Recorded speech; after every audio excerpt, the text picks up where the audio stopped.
다음 비선 진료 및 특혜 의혹 사건입니다. 이 사건은 대통령의 공식 의료진이 아닌 자들이 대통령을 상대로 진료 행위를 하고 그들에게 각종 특혜가 제공되었다는 의혹을 규명하고 그 과정에서 대통령 비서실 비서관들에게 금품이 제공된 사실을 밝힌 사건입니다. 김영재의 처이자 의료기기 업체를 운영하는 박채윤을 뇌물공여죄로 구속 기소하고 안종범을 특정범죄 가중처벌 등에 관한 법률 위반 뇌물입니다. 로 불구속 기소하고 김영재, 김상만을 의료법 위반죄로 불구속 기소하고 전 대통령 자문위 정기양, 최순실 일가의 주치 입격인 이임순을 국회에서의 증언 감정 등에 관한 법률 위반죄로 각 불구속 기소하였습니다. 이 사건은 국가 안보와도 직결되는 대통령에 대한 공적 의료 체계가 붕괴된 대표적인 사례라 할 수 있겠습니다. 끝으로 청와대 행정관 차명폰 개통 사건입니다. 이 사건은 이영선이 무면허 의료인들을 청와대 관제에 출입시켜 대통령의 의료 행위를 하도록 방조하고 수십 대의 차명폰을 개통하여 대통령 최순실 등에게 양도하고 대통령 탄핵 재판에 증인으로 출석해 허위 증언을 하고 국조특위에 정당한 이유 없이 출석하지 아니한 사건으로 이영선을 의료법 위반, 방조, 전기통신사업법 위반 등으로 불구속 기소하였습니다. 이 사건의 수사를 통해 대통령과 최순실이 서로 연락을 주고받은 차명폰 번호, 소위 핫라인이 확인되었습니다. 다음 제3장 의혹사항 조사 결과입니다. 먼저 최순실과 그 일가의 불법적 재산 형성 및 은닉 의혹 관련입니다. 특검법 제2조 12조에 근거하여 그동안 제기되었던 최순실 일가의 재산과 관련된 사항을 망라하여 약 총 28개 의혹사항으로 정리하고 조사에 착수하였습니다. 이 조사를 위하여 대법원, 국세청, 국가기록원 등으로부터 수많은 관련 자료를 분석하고 연 인원 94명을 조사하였습니다. 조사는 대상자들의 현재 재산 파악과 불법 재산 형성 및 은닉에 대한 의혹사항을 조사한 바 있습니다. 그 결과 확인된 최순실의 현재 보유 재산에 대하여 법원에 추진 보존 명령을 청구를 하였습니다. 또한 확인된 최순실의 부동산은 36개, 신고가 기준으로서 약 228억에 이르고 최순실 일가의 부동산은 178개, 2,230억 원으로 확인되었습니다. 현재 재산 보유 사항과 도출된 관련 의혹 사항에 대해서 상당한 진척은 있었으나 재산 형성의 불법 사항과 은닉 사항에 대한 조사가 완료되지 못하였습니다. 앞으로 조사가 계속 이루어질 것으로 보고 그동안의 조사 사항을 정리하여 서울중앙지검에 인계하였습니다. 다음 세월호 침몰 사고 당일 대통령 행정에 관련된 의혹입니다.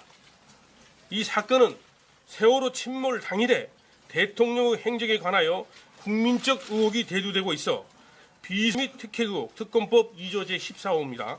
사건에 대하여 수사하는 기회에 의혹 해소 차원에서 그 진상을 조사하게 된 것입니다. 조사 결과 대통령이 2013년 3월부터 2013년 8월 사이에 피부과 자문의로부터 약 3회에 걸쳐 필러 보톡스 시술을 받은 사실, 또 2014년 5월부터 2016년 7월 사이에 김영재로부터 5차례 보톡스 및 더모톡신 등 시술을 받은 사실은 인정되나 세월호 침몰 당일이나 전날에 비선 진료나 시술을 받았는지 여부에 대해서는 확인할 수 없었습니다. 다음 제4장 검찰 이관 사건은 대통령 관련 뇌물수수 등 사건, 문학의 블랙리스트 사건, 우병우 전 민정수석 비위 사건 및 정유라 입시 및 학사 비리에 관한 사건인데 모두 검찰에 이관하였으므로 자세한 사항은 보도자료를 참조해 주시기 바랍니다. 끝으로 제5장 제도 개선 사항에 관하여는 특검 수사기관의 문제, 공소유지 지원 관련 문제, 군사시설 보호시설에 대한 압수수색 검증영장 집행 문제에 대한 제도 개선 사항으로 보도사항에 잘 기재하였기 때문에 이 보도자료를 참조했으면 합니다. 이상 국정농단 의혹 사건에 대한 수사를 간략해나마 마치도록 하겠습니다. 경청해 주셔서 감사합니다. 감사합니다.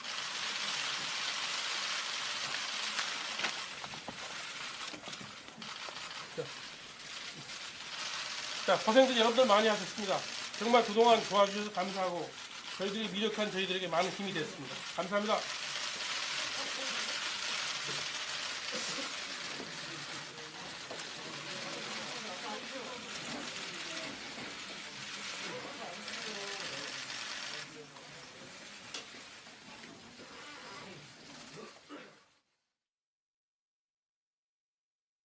이번 특검 수사의 핵심 대상은 국가 권력이 사적 이익을 위해 남용된 국정농단과 우리 사회의 고질적인 부패 고리인 정경유착입니다. 국론의 진정한 통합을 위해서는 국정농단의 사실이 조각조각 밝혀져야 하고 정경유착의 실상이 국민 앞에 명확하게 드러나야 합니다. 그 바탕 위에 새로운 소통과 화합의 미래를 이루갈 수 있다는 것이 특검팀 전원의 소망입니다. 그러나 저희들은 아쉽게도 이 소망을 다 이루지 못했습니다. 다시 한번 국민 여러분께 죄송하다는 말씀을 올립니다. 국민 여러분, 이제 남은 국민적 기대와 소명을 검찰로 되돌리겠습니다. 검찰은 이미 이 사건에 관하여 많은 노하우와 결정적인 증거를 확보하고 있는 것으로 알고 있습니다. 이러한 검찰의 자료들이 특검 수사에 크게 도움이 되었습니다. 앞으로 검찰도 우리 특검이 추가로 수집한 수사 자료 등을 토대로 훌륭한 수사 성과를 낼 수 있을 것으로 기대합니다. 아울러 저희 특검도 체제를 정비하여 공소유지 과정을 통해 진실을 여러분께 증명하는 역할을 더욱 열심히 수행하겠습니다. 끝으로 수사기간 동안 국민 여러분께서 보내주신 뜨거운 지원과 격려에 진심으로 감사드립니다. 감사합니다.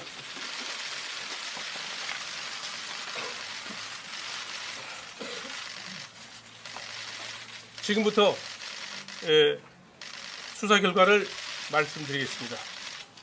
발표 순서는 배포된 수사 결과서의 내용대로 제1장 특별검사 일반 현황부터 제5장 제도 개선 사항까지 순서대로 말씀드리겠습니다. 먼저 제1장 특별검사 일반 현황을 말씀드리겠습니다. 2016년 11월 22일 국정농단 의혹 사건 특별검사법이 공포되고 같은 해 12월 1일 특별검사가 임명되어 업무를 시작하였습니다.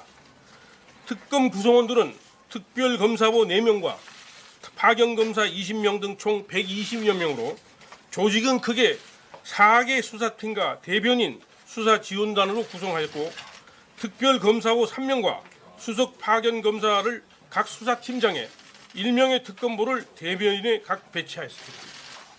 특검은 수사 준비 기간 중 검찰 수석 기록 4본 5만 5천 페이지를 인계받아 조기에 기록 검토를 마치고 구체적인 수사 계획을 수립했고 2016년 12월 21일 현판식과 함께 보건복지부, 국민연금공단 등 15개소를 동시에 압수수색하는 것을 기점으로 특별검사의 수사가 개시되었습니다. 수사 기간 중 총 46회의 현장 압수수색, 컴퓨터 등 554대의 저장 매체와 364대의 모바일 포렌식 분석, 사건 관계인 조사 등 다양한 수사 활동을 전개하였습니다. 다음 제2장 주요 수사 사건 수사 결과를 말씀드리겠습니다. 먼저 삼성전자 이재용 부회장 뇌물 공여 등 사건입니다. 삼성그룹 부회장 이재용이 미래전략실 최지성 실장 등과 공모하여 자신의 경영권 승계 과정에서 도움을 받을 목적으로 회사 자금을 횡령하여 대통령과 최순실에게 뇌물을 공유하고 그 과정에서 외환거래법을 위반하여 회사 자금을 국외로 반출하였으며 그 범죄 수익의 발생 원인과 처분에 관한 사실을 위장하고 최순실은 대통령과 공모하여 이재용 등으로부터 뇌물을 수수한 사건입니다.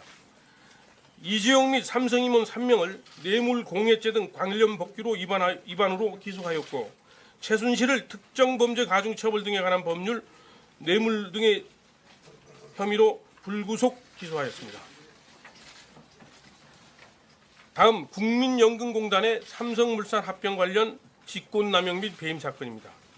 이 사건은 문영표 복지부 장관이 청와대로부터 삼성물산과 제일모직의 합병을 성사시키라는 지시를 받고 직권을 남용하여 홍한선 국민연금공단 기금운용본부장에게 내부투자위원회에서 합병 찬성 결정을 하도록 지시하고, 홍한선 본부장은 위 지시에 따라 투자위원회 위원들에게 합병에 찬성할 것을 지시하고 관련 자료를 조작하는 등의 방법으로 투자위원회에서 합병 찬성 결정을 하도록 하여 국민연금공단에 최소 1,388억 원 상당의 손해를 가한 사건으로 문용표를 직권남용 권리행사 방해죄 등으로 구속 기소하고, 홍한선을 특정 경제범죄 가중처벌 등에 관한 법률 위반 배임으로 불구속 기소하였습니다.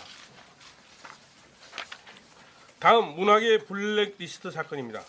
이 사건은 연간 약 2천억 원에 이르는 문화예술 분야의 보조금을 단지 정부 정책에 비판적이거나 견해를 달리한다는 이유만으로 해당 문화예술인이나 단체에 대하여 그 지원을 배제함으로써 예술의 자유의 본질적 영역인 창작의 자유와 문화적 다양성을 침해하고, 또한 비협조적인 공무원에 대해서는 부당하게 인사조치한 사건으로 김기춘 전 비서실장, 조윤선 전 문체부 장관, 김종동 전 문체부 장관, 정관주 전 문체부 1차관, 신동철 전 정무비서관을 직권남용죄 등으로 구속 기소하고, 김상률 전 교육문화수석비서관, 김소영 전 문화체육비서관을 같은 죄로 불구속 기소하였습니다. 다음 정유라의 입시 및 학사 비리 사건입니다. 정유라의 청당고 및 이화여대 입학, 청당고 및 이화여대 재학 중의 학사 관리 등에 있어서의 특혜 및 각 학교와 승마협회 등에 대한 외압을 행사하는 등 불법 편법에 관한 사건입니다. 이화여대 전 총장 최경희, 신산업융합대학장 김경숙 등 관련 교수 5명을 업무방해 혐의 등 혐의로 구속 기소하고, 최순실 4명을 불구속 기소하고, 정유라에 대해서는 체포영장을 발부받아 검찰에 이첩하였고, 청당고 학사 비리와 관련하여 대한승마협회장 또는 서울특별시 승마협회장 명의의 허위 봉사활동 확인서 5부를 청당고에 제출하여 위계에 의한 공무집행을 방해하였다는 혐의로 최순실을 불구속 기소하였습니다. 다음 최순실 민관 인사 및 이권 개입 사건입니다. 이 사건은 최순실이 대통령에게 부탁하여 금융기관 인사에 개입하는 등 직권을 남용하고 미얀마 공적 원조 사업 이권 확보를 위해 미얀마 대사, 코이코 이사장 인선에 개입한 후 대통령 등의 영향력을 행사한 대가로 미얀마 관련 회사 지분을 취득한 사건으로 최순실을 특정범죄 가중처벌 등에 관한 법률 위반 알선수재, 직권남용 권리행사 방해죄로 불구속 기소하였습니다.